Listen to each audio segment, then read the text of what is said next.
Kung ano lang Okay lang naisip ako. mo, oo. Wala, okay lang ako. Dati pa din.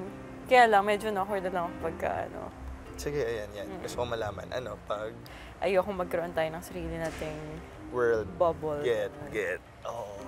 Di ba? Yeah, ayoko yung parang Ayoko parang magkaroon ng awkwardness dito sa bahay. Gusto ko pag magkakasama, lahat is oo. bubble. Parang kasi hindi naman tayo nagpunta dito para mag-date, di ba? Oo. Habang nagpapahinga, si Hasna tinanong si Sky tungkol sa nararamdaman para kay Diana. Pero ano bang feelings mo talaga sa kanya? Ano ba talagang feelings mo sa kanya? Sabihin mo ulit. Oo, hindi namin alam. Ayun, ini-enjoy namin meron, tapos tingnan namin kung saan pupunta.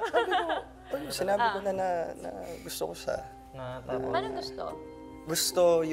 Gusto kong pumunta mas lumalim. Akala ko sabihin. Sa beach. Gusto ko pumunta beach. Gusto mo lumalim?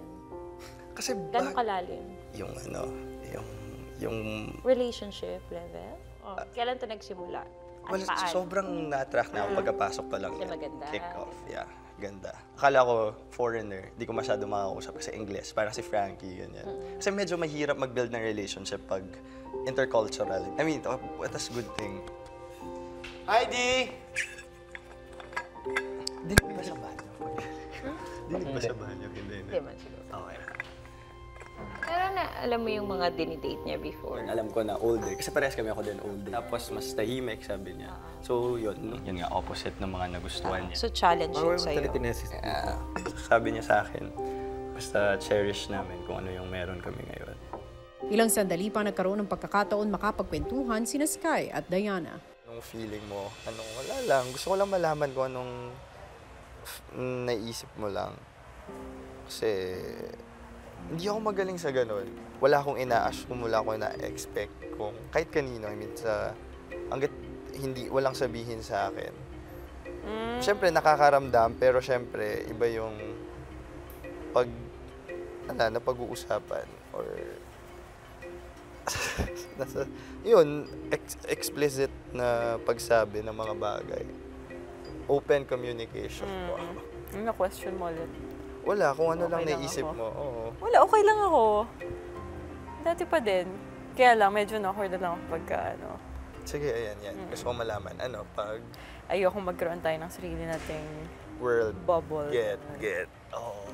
Di ba? Yeah, ayoko yung parang Ayoko parang magkaroon ng awkwardness dito sa bahay. Gusto ko pag magkakasama, lahat is oo. bubble. Parang kasi hindi naman tayo nagpunta dito para mag-date, di ba? Oo. Di ba? So parang pag meron, bonus na lang yun. I mean, Oo, parang let's not rush things. Hindi Tama. naman dito magtatapos. Paglabas for sure, yeah. mas continue pa. Well, hopefully. Siya. Mm. Yun nga, gustong ko yung sinabi mo na let's just cherish what we have. Naintindihan naman niya po yung mga sinabi ko. And nagets naman niya po yun. Parang umagri din naman siya. At least na sabi ko na po, kuya. Parang dito talaga tayo para improve yung sarili natin, di ba? Yeah. Sa labas. Hindi pwede. para Hindi para mag-date. Gusto ko yun. Yeah. Hindi yun naman yung intention Oo. natin. Ba't tayo pumasok dito? Gusto Basta lang lang yun. na may nakilala kita. Ngunit si Diana hirap buksan ang ibang issue kay Sky. Parang nakikita ko po na nag-enjoy naman siyang kausap ako, lahat. Pero parang feeling ko po, hindi dun sa ganong, hindi niya ako gusto sa ganon, na parang na-attracted siya, or ano, parang hindi po. Parang nakakahiya naman kasi kuya magtanong. Parang sa akin po, okay naman, as in, kanina na magkausap naman po kami, parang naging okay naman na ulit. Pero, feeling ko tama naman, kuya, na kailangan namin parang pag-usapan po, as in lahat-lahat, para hindi kami, parang ang pangit nga din po kasi talaga ng parang pinag-uusapan namin si Sky, tapos wala kaming ginagawa about it, parang puro usap lang kami, tapos pagkaharap si Sky, parang okay lang, wala. Pero pag wala siya, tsaka namin pag-uusapan, may mga bagay din talaga na dapat pag-usapan po talaga.